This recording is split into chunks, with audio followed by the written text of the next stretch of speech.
Hey trainers, welcome back. Joined with you is Pokedad here. And I have the Dancing Bear at first base. And we also have Pokegolfer. Pokegolfer, Dancing Bear, Pokedad, bringing you the tea party. And let me tell you, this deck is a party. I do feel like it's one of the strongest. Where are y'all at with it? It did put a hurting in the tournament. Yeah. I think people are kind of writing it off as a weaker version of Night March or Lost March, but looking back at this versus where Night March was in Standard, I think it can compete to at least pretty close to where Night March was, right? I do agree. Night March was really good, but in Standard, it was pretty alright. And I think this might be better in Standard. I think its ability to hit the massive numbers and do a potential one prize for 3 exchange is super appealing, because if you put a nice little 120 damage on something and then the next turn your opponent knocks it out and then you come back and put a 200 damage, you're knocking out a huge VMAX and only giving up 1 prize. So I think there's some clear advantages to this deck.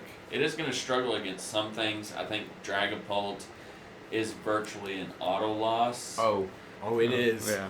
You would have to... That was miserable in the tournament.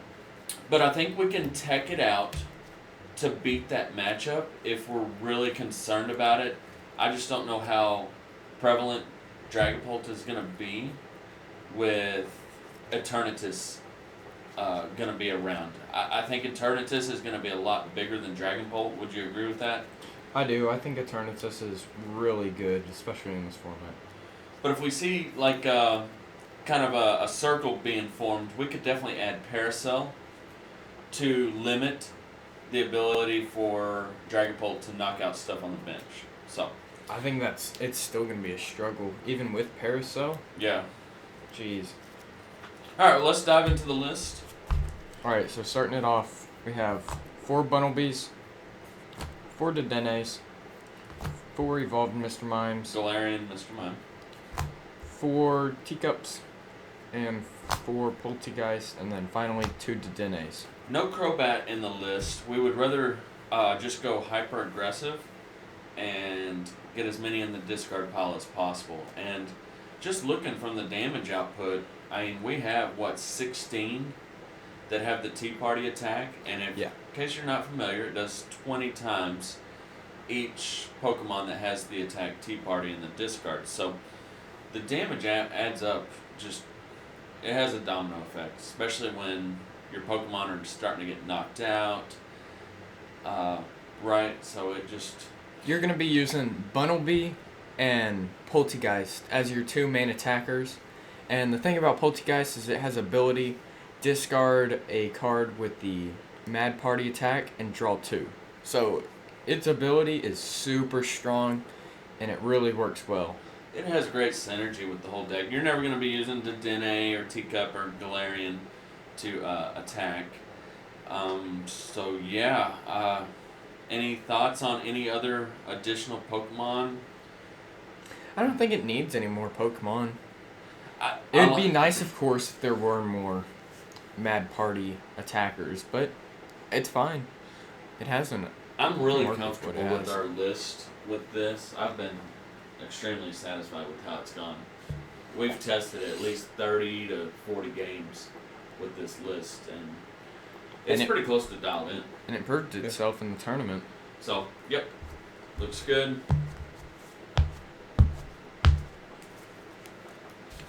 Alright, onto the items. We have 4 Quick Balls, 4 Look-alike Bell. Yep. 4 Great Ball, 2 Evolution Incense, 2 Vitality Belts, 2 Switch, finally 2 Great Catcher. Okay. And that's probably a tech spot I would immediately cut. I think I would cut 1 Great Catcher for possibly Paracel. I think you could make that change. I do like the Vitality Belts, just a little bit extra damage, because it always feels like we're hitting either 100, 120, or 200. So having that extra 10 kind of helps out with the numbers, in my opinion. And a lot of the V have 210 HP. Or 230. Some of the V Max have 230 rather than 220. 330. Or yeah, just 330 instead of 320. So I like the Vitality Belt just to Help the numbers work. yes, look like Bell, ultra good, especially synergy with Poltergeist. Grab a Dedenne that's already in the discard pile, and then you can discard it with Poltergeist to draw 2. Look like Bell, super awesome. Evolution Incense to help get out the Poltergeist, and then Quick Ball and Great Ball. You want Pokemon constantly in your hand. You want to be able to super thin the deck. At the end, we'll get kind of issues where we've kind of hit like close matchups and kind of the issues with the deck. But I think for now, going forward, let's hold out the Great Catcher because I think that could be a Paracel. I don't know if Paracel's going to matter. The way I saw it against Dragapult, it was still too much. Yeah. It's a pain to deal with. I would definitely say Dragapult is the most difficult matchup for the deck. Being able to one-shot just everything. And just spread the damage with Well, it can one-shot with the Zigzagoon. Heart So Raider. you can do the Zigzagoon on Poltergeist for 10, and then with the attack 130 and 50 on the Poltergeist in the bench. So I can take 2 prizes Yeah. with its attack. So it's definitely an issue. 4 research, Yep. 3 Hapu, Yeah. 3 Boss's Orders. No Marnie, not really needed. We're looking to go aggressive here. We want stuff in the discard. I like Hapu grabbing 2 things that we need.